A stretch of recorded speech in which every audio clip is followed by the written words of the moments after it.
this chapter. Ungakhohlwa ukuthi ngithe sisazobuya sizobuka ukuthi why uNkulunkulu athi ngimzwile uHezekaya ethandaza. Now sengiyaphendula ngenxa yegama lami nangenxa yenceku yami David angambali. Sisazofika ukuthi why yena engabalwa. Ukuthi why yena engabalwa. Kusho ukuthi le chapter isethe ukuba yini. Somebody shout amen. Isethe ukuba yini le chapter. But today call it engifuna uyinaka angithi kuma verses angedla ngesikhathi uSenheriba ebhala incwadi uthi uma nje ucabanga ukuthi uNkulunkulu wakho uzokuphula esandleni sami khohlwa ngobese emsabisa ngamakhosi aqeda ngawo athi aphila amakhosi aseHamat. Aw somebody shout amen. Then umsabisa ngezimpi ayilwile uSenheriba bese thi ngeke azakwephula uNkulunkulu wakho esandleni sami. Now let me just akamsabisi ngamakhosi alwe nawo wawanqoba kuphela but umsabisa ngamakhosi aphinda amsabise ngoNkulunkulu babo ukuthi wabathatha uNkulunkulu babo wabashiza after seqede ngabo. Kusho ukuthi kwasala yena hayi ngoba yena noNkulunkulu ophilayo kodwa ngenxa ukuthi ulivaka ulwimpi ngabantu. Now ke ake sibuke ngoba lento ayishilo ingudelelo uNkulunkulu ophilayo. 35 ufunda kiyo. Kwathi ngalobo busuku kwaphuma ingelosi kaJehova yabulala ekamu labase-Asiriya abayizinkulungwane eziyikhulu namashumi ayisishagalombili nanhlanu. 185 yes. Sekuvukwa ngakusasa bheka kwakuyizidumbu zodwa ezifileyo. Bavuka ngakusasa bonke abantu bafile izidumbu zodwa yebo. Wayesesuka uSenheribi inkosi. Wayeseyasuka umphakweMpi wenze njani umphakweMpi ngoba uyena othumelile ukuthi bayobulala then yena usale ngemuva.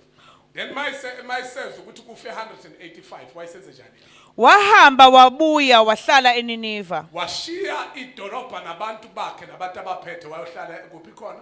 eNiniva. Wayohlala eNiniva sambe. Kwathi ekhuleka endlini kaNisroki waya kuNkulunkulu wakhe. Wayothandaza uNkulunkulu wakhe. Sekusefelwe ngamasosha 185. Abulawa yinto angayazi. Then wagijimela kuphi khona kuNkulunkulu wakhe. Uthema ithandaza kwenzakalani? Kwathi ekhuleka endlini kaSenheribi uNkulunkulu wakhe oDimeleki noSereseri yebo bambulala ngenkemba babaleka ezweni lase-Ararati. Bafika kwathi angekho umuntu ozizwa lento lena angazi sesingayothandaza vele sesingayothandaza bazalwane. The one osabisa uIsrael ngobe u10,000 enama soldier are less than 2,000.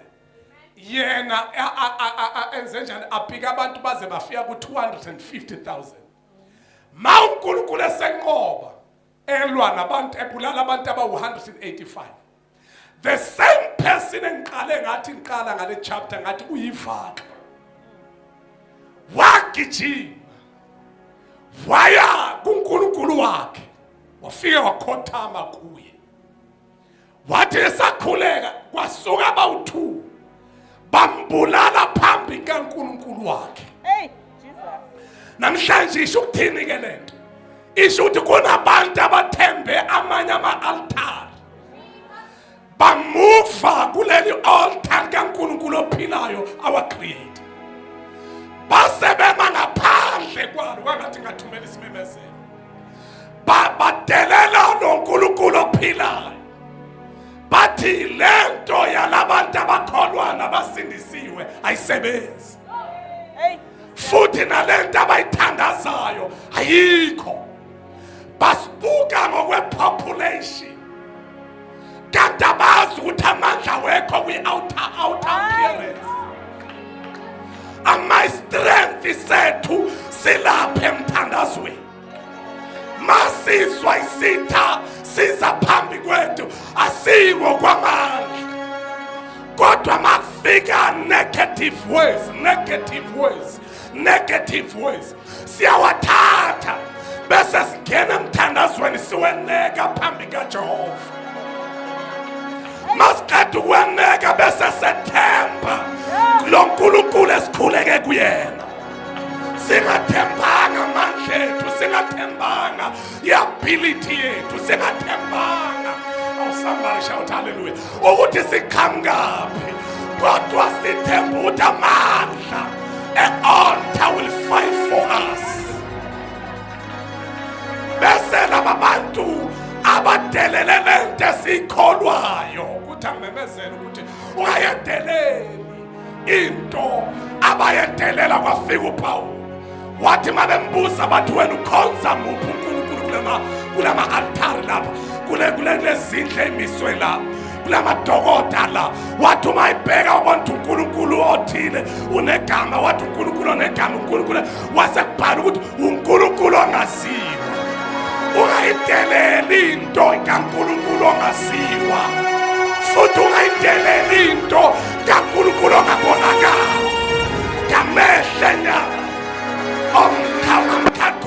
calculate ngokwenamba, because uthi uma babili noma bathathu behlangene mina uNkulunkulu ngiyehla ngibe phakathi kwabo.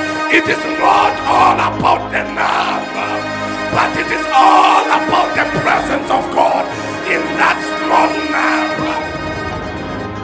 Kwakati wamtshela seduze uthi makhelwane ungasatshiswa inani labantu abazokuhlasela, futhi ungasatshiswa zikhala abayiphethe, futhi ungasatshiswa zizimpa abayinqobile, ungasatshiswa ngoNkulunkulu abathi babashisayo, ungasatshiswa ukuthi banefitri engakanani, kodwa bathi befika nefitri yabo bese uyathatha incwadi obhalelwe yona abakusabisa ngayo, bese uyaphakama uye emthandazweni.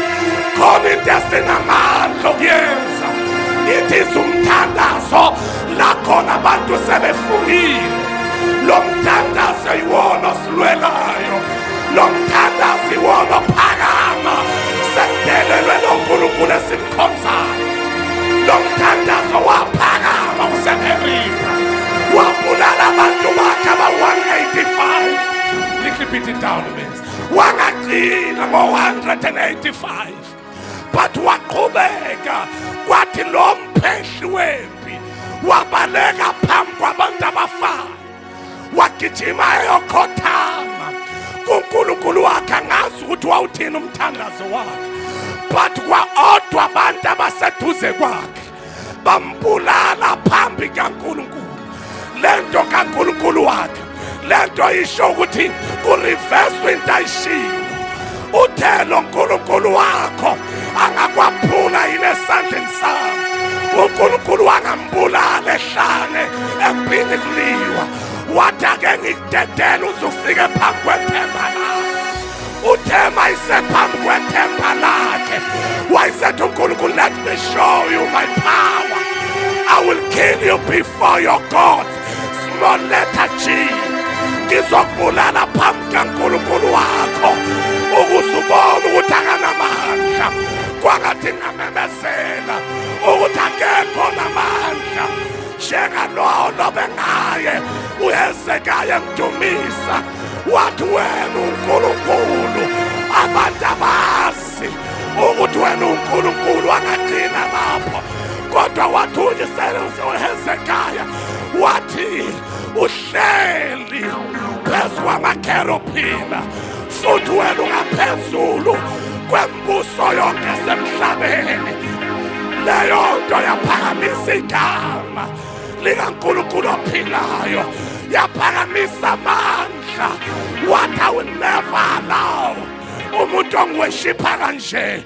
Kwangathi ngakhuluma nomuntu ngithi change your worship, ake umdumise phakathi kwabantu abathi lo Nkulunkulu wakho uyehluleka, bese uyaphakama uthi lo Nkulunkulu akahluleki. Kodwa bapha abantu awuthinta ababili eduze kwakho ukuthi sebekusabisile, bathi cancer akakwazi ukuyelapha, kodwa manje sewungaphakama uthi lo nkulu wena Nkosi uNkulunkulu. Izizwe zonke mazazi ukuthi uNkulunkulu, wena ohleli phezu kwamakherubhi, wena uNkulunkulu nobusa phezu kwemibuso yonke khona emhlabeni. Bese uphakama phambi kwethu uSathane ishilo uthi wena olapha ikhensa, wena olapha i-HIV and AIDS, wena okhipha umuntu enhluphekweni, wena othintitha impabanga, uyithintitha ezaleni, uyiphakamise, uyoyihlalisa namakhosi. Somebody shout hallelujah.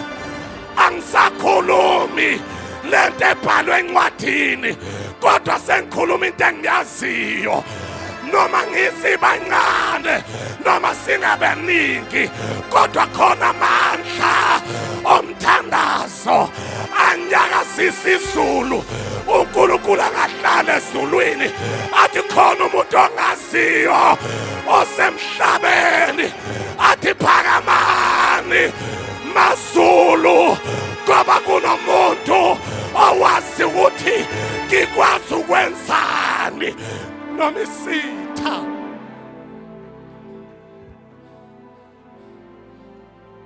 Namhlanje sizokhuluma into eyodwa nje, ukuthi weSanheripa udelela uNkulunkulu, wathi ngeke banqoba bakaSimakade. Uyabagwinya namhlanje, kodwa uNkulunkulu uthi ngizakubulala phambi kaNkulunkulu wakho. I feel izulu lizawubulala abantu phambi kwezinto abayithembayo. If you think God is dead, please take your time and just look around. Who make a mountain? Who make a city? Abantu abathakekho engathi bahambe wrong. Phakathi kwakho konke kuyaqoqwana ukuhlwa. Uqala kokuhlakanipha ukumesaba uJehova, kodwa ubula ukuthi uNkulunkulu akekho. Bekho abantu abangizwile. Uqala kokuhlakanipha umesaba uJehova, kodwa isiwula sithi uNkulunkulu akekho. Khona inhlanye esemadadeni, kodwa khona inhlanye ekhona egqoka ama-6 inch, egqoka amasudu. Khona inhlanya ohlangana nazo ifaka impahla ezibizayo. Lezo inhlanya ungayithathi kancane. Uma sezithi nje akekho uNkulunkulu, bokwazi ukuthi uqala kokuhlanya. Ngoba wonke umuntu othi akekho uNkulunkulu uyamyekela uNkulunkulu bese embulala phambi kwento ayethembayo.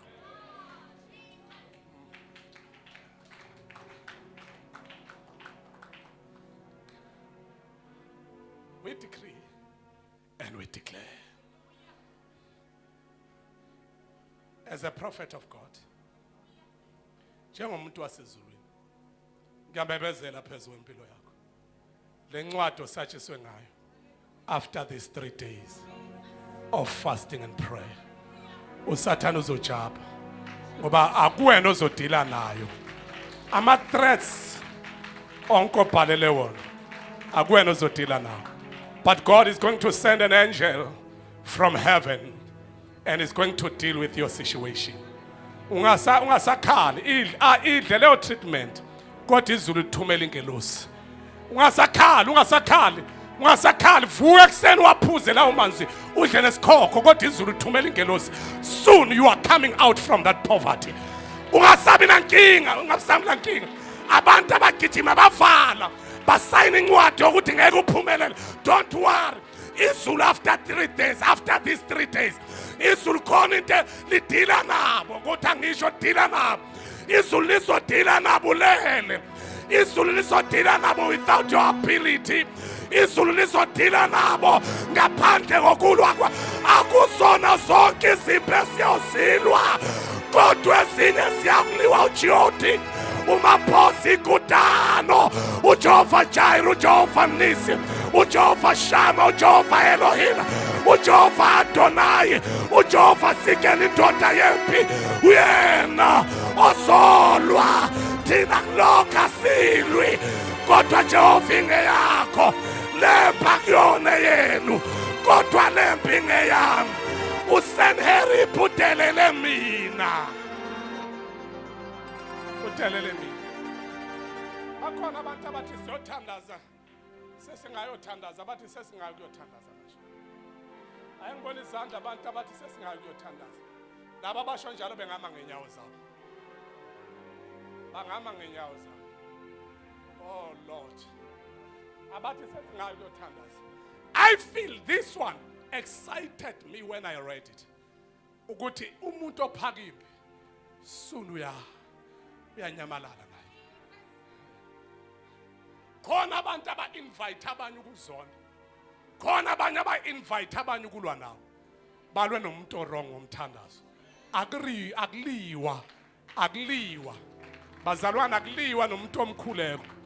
Kwangathi ngaphinda ngisho ungali nomuntu kanti awumazi uya kangaka kwi-altar yothandaza uSimakade. Kwangathi ngaphinda futhi ungamdeleli ngokwe-outer appearance. Ungamdeleli ngokwamandla nawo. Ungamdeleli ngokubukeka mawumbuka besumeya umkala njengamanzi ophuthu. Ungamdeleli ngoba awuyazi indlela athandaza ngayo. The way she prayed or he prayed. You don't know ukuthi uthandaza kangakanani. You don't know ukuthi uthini. Uma ngasekho phakathi kwethu, uma sekuyicloset esekhuluma naye, awazi ukuthi lento eshiwo ngayo uyideliver kanjani phambi kaSimakade. Uma sayideliver, qaphela umuntu ayideliver kuye ukuthi unamandla angakanani. Angadila nawe, adile nawe ungasudilwa. Banodila nawe kanti sawudila nento yomthandazo. Umnikazi we-altar athandaza kulo ilona elilwa nawo. That is why giving you a short warning. Ungavamisi ukulwa nabo bonke abantu empilweni.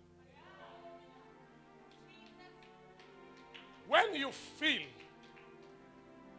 ukuthi where you are akukho right, just move away without a fight. Phuma without a fight. Ngalokothi njalo uphume ne-fight. La uphuma ne-fight khona umuntu ozokhuluma emthandazweni kwi-altar lakhe.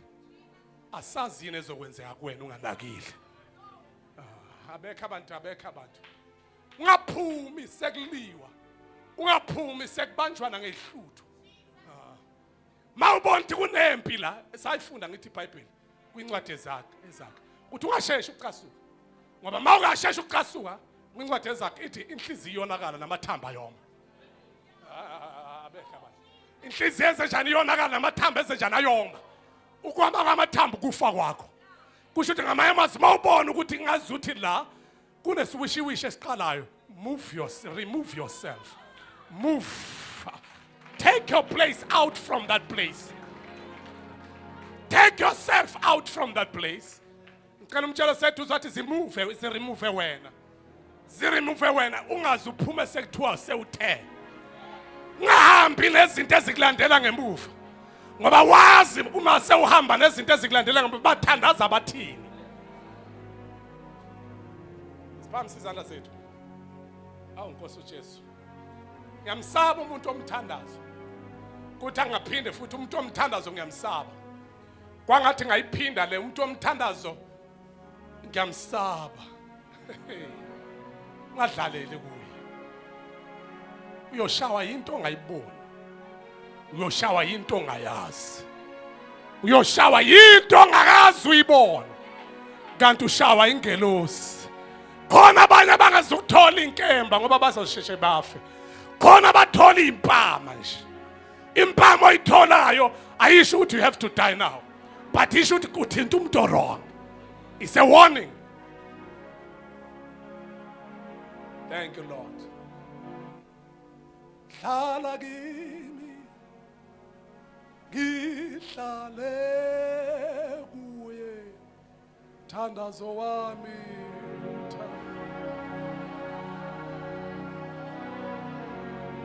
Yiwo Nkosi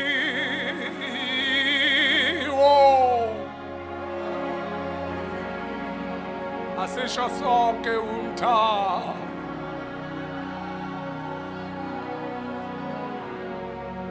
yiwona Nkosi singayiphakamisa kakhulu izandla zethu siyiphakamisele phezulu bandla likaNkulunkulu. Worship has come forth.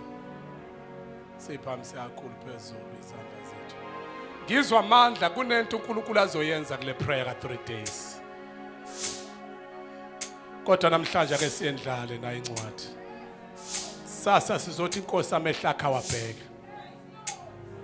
Nendlebe yakhe ibeke emthandazweni wethu. Amehla akha wavuleka bheke na incwadi nazi izinto esesatshiswa ngazo. Nendlebe yakho Nkosi ibeke ekhaleni kwethu. Kodwa sikhala sithi nje maliphakanyiswe igama lakho Jesu. Hlala kimi worshipers ngihlale kuwe thandazo wami yiwo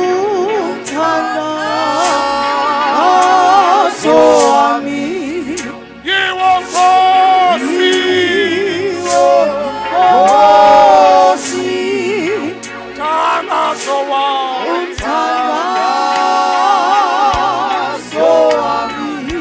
yiwo Nkosi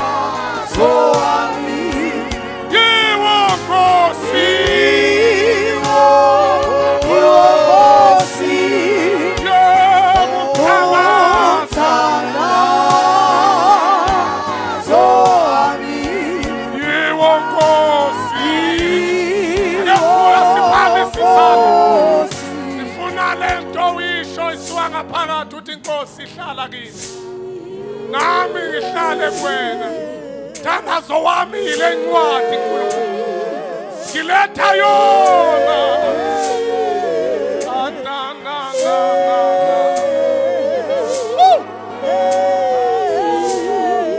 ayathe Jesu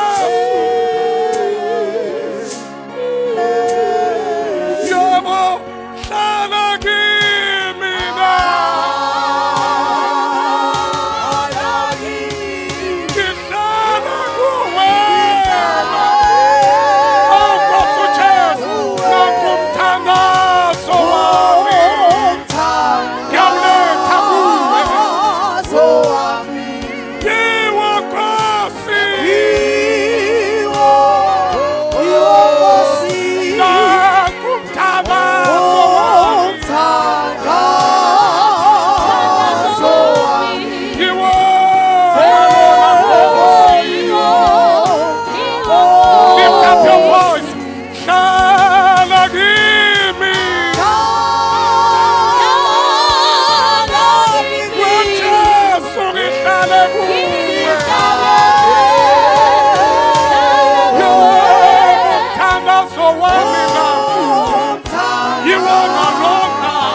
simemeze kakhulu sithi inkosi kungabe umhlabelelo nje kodwa kube umthandazo sithi inkosi ihlala kimi nami ngihlale kuwena naku umthandazo wami yona lona shana maya hela basa bayethe Jesu hey hlala kimi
wherever you are. If you feel like moving,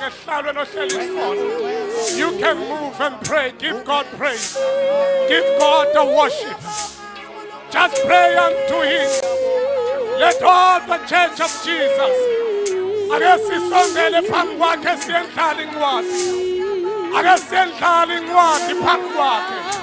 Come on, church of Jesus. Declare for 10 minutes. For 10 minutes, for 10 minutes, for 10 minutes. Just pray, just pray.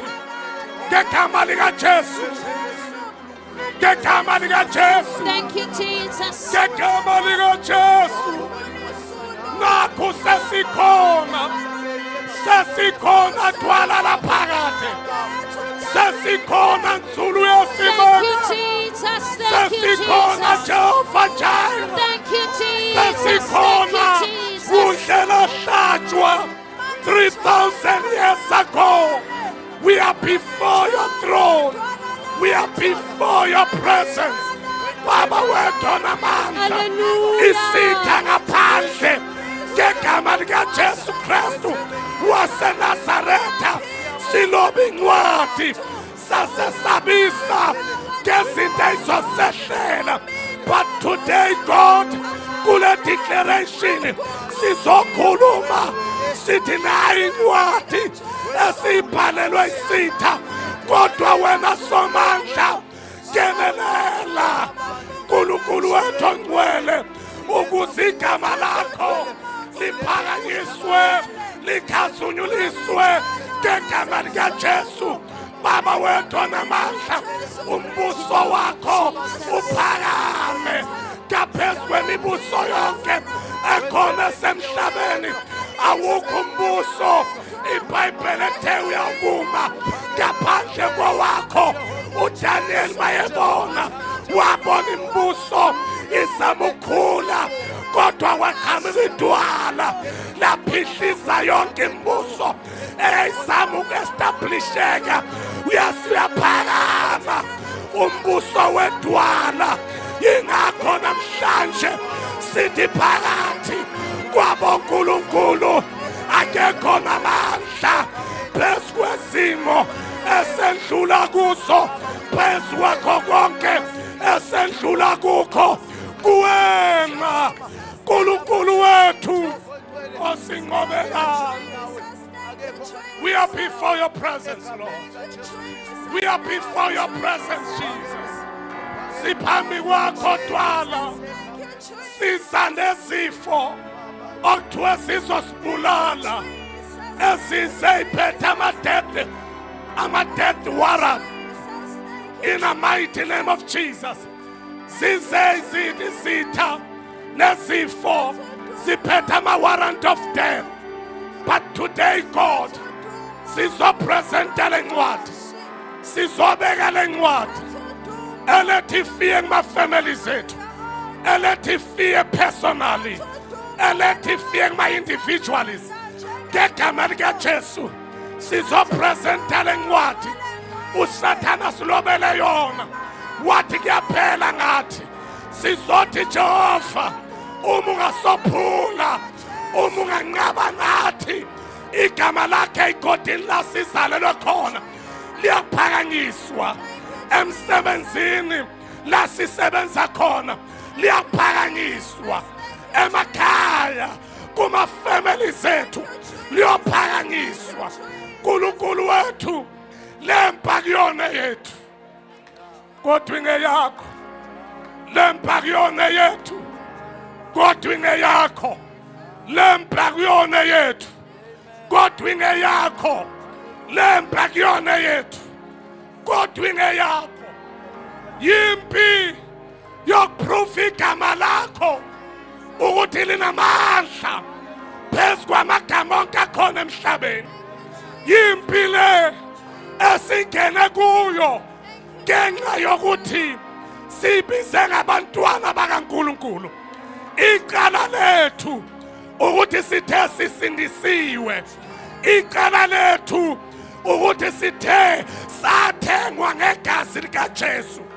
uSathane, he's trying to prove ukuthi unamandla akuyona impi yethu yimpi yegama lakho yonke into efika kithi yonke into efika emadlebeni akuyona impi yethu yimpi yegama lakho vula amehlo uNkulunkulu ubone into eshiwo uSathane kithi vula amehlo uNkulunkulu ubone into eshiwo ngamadimoni kithi vula amehlo uNkulunkulu ubone into ekhulunywa izifo phezu kwenyama yethu yimpi yegama lakho yimpi yegama lakho yimpi yegama lakho akuyona yethu kodwa yimpi yegama lakho akuyona impi yethu silwele lwela igama lakho ngesikhathi ulwela igama lakho we shall benefit from your name, from the victory of your name. Sizobenefita kulokhu ngoba kwegama ngoba leli gama la